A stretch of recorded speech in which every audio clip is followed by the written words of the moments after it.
Berekumhene me me na me call channel. Yes, you know. Me need to be a cat.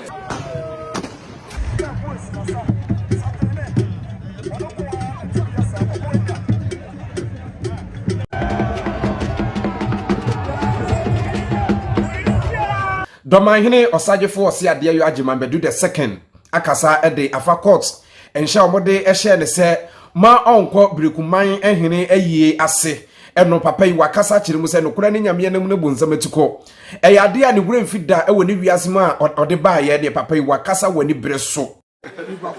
Minister for National Security the friend. Minister for Chieftaincy the friend.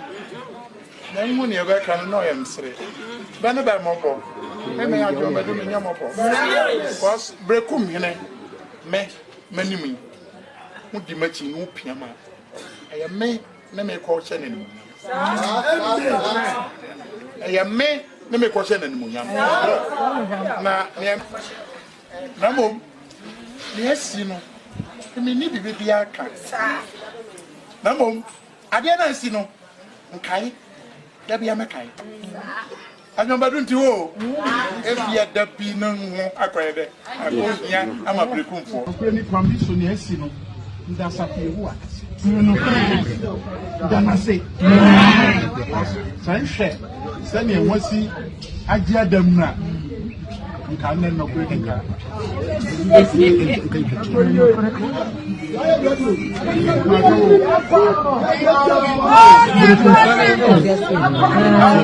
Adia ba kwa mate pa this time ba bibi. Na ya no kwa. Ya no kwa.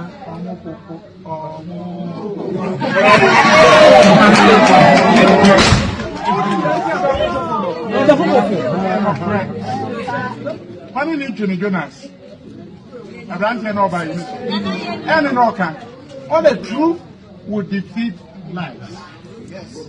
Me. Candy. That's what can be. This year. No.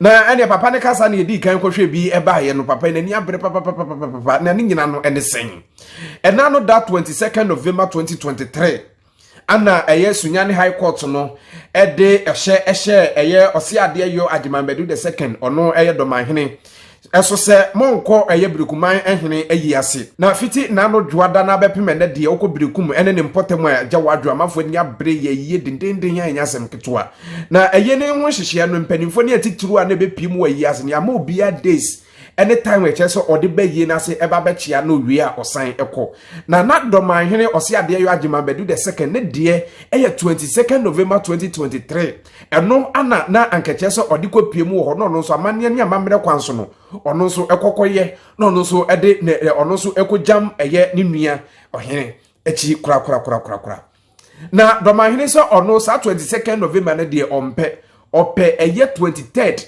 which is sada no nso ye da Asantehene Otumfuo Osei Tutu II ne dom nso eba behia eno sa day no ya wada eye ene 23rd no eno ana Dormaahene se ope na eno ana mpanimfo a ehhehye ayiye no ana se hwe ayiye no so no ekile se dabi ene asem yi ye de asem ne abisade nyina be kodane Sunyani High Court na eno ana court no ede ho atembuo eba 22nd November no mo kire se papa ye frɛ na Agyeman Badu no eye Dormaahene monko ayiye na sesa eda ya wada no Otumfuo eba se monko ase bi na omo mpe asem ana so omo mpe mentemi ho ase o kina nko na mumienu munyina mani kohia wanhwa boys girls emabunu ne memma diri ehyiemu no wanhwa de obi akoto twede kan nzino court no ede ohye eye Osagyefo Oseadeeyo Agyeman Badu se monko yie nase na adwoberewo entumi mbra na papa na bekasa wo ho a tese ede ho ama ne bono ede abrewo na ene no ohwe eye Otumfuo Osei Tutu ye nana papa yi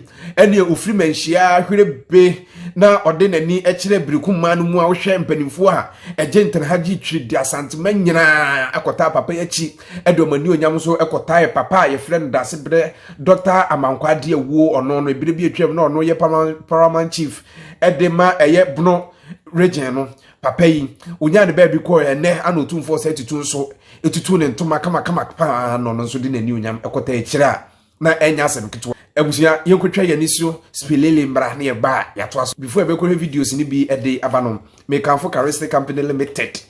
Omundo e friends are mesha Zara J capsules the amount of infection be how bacteria be abagi ni pedua na contents wo no o de kwaje Zara ndro bi menstrual disorder infertility edrui ebetu ase degu de amount na omo Zara man capsules de ye memedro o ye be ma wo hwe mu tie mi afo aso fam wo de bani tim kija na ona o sense 2 minutes 3 minutes de bi yes aboba no kura no omu enti no kwaje Zara man capsules bi e ba sexual weakness ne yesisi ade ebetu ase de amount no mu indi eba mi hye de agya wadwo ene eba malaria typhoid diabetes or blood pressure no ekoso Dr. Declare Dr. Beckley ene opedroi bia uzabeka bi kwaji ndroi bi na fa treat wo ho na bibie ntumi enwepe yedroi opede dudu etu akwa pharmacy ni herbal stores and sabeka ndroi bi ofa numbers na eda school ni so frame penifo mu emu nchiri mu nso a sabeka bi FDA ahwehwe magia to mu se eye obi abetumi ayiso edroi bi ebusia yankwahwe ne ma ekoso emra ne ba yato aso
Abusia na de ekoso ewo eye Daasebre Dr. Amankona Diawuo II no ebire bi etwam no eye Paramount Chief edema Berekum no ono ne akwahwe de ekoso wo na yiase ene Asantehene Otumfuo Osei Tutu II no etutu ne ntoma kama pa mpanimfo ne atitiri nso no de omani onyam ekota ekira musomfo dankwasi prince de ho ama ne bokakra no ede abrintu ba no subscribe no share Busuana tumi akoso ayekese before ebekramo ameya kon me kanfo Charistic Company Limited omundu e friend Zara mesha Zara J capsules di ama se be infection oba infection agini pedua no bacteria abetre ni pedua no so ma onya asetena mo anigia ode kwaje Zara ndri bi menstrual disorder idum fichuku anani utumi bonsa no iye busuya obi owo bro no so ho bia tumi ti wonka ebre we ko mfichiku achi a ode kwaje Zara ndri bi infertility ulcer prostate problems obanso person watinka to me gina so edri ebitu ase e de amount na bibia so atumi awie peyo no mo hindi eba me shey de eba malaria typhoid diabetes blood pressure no kosra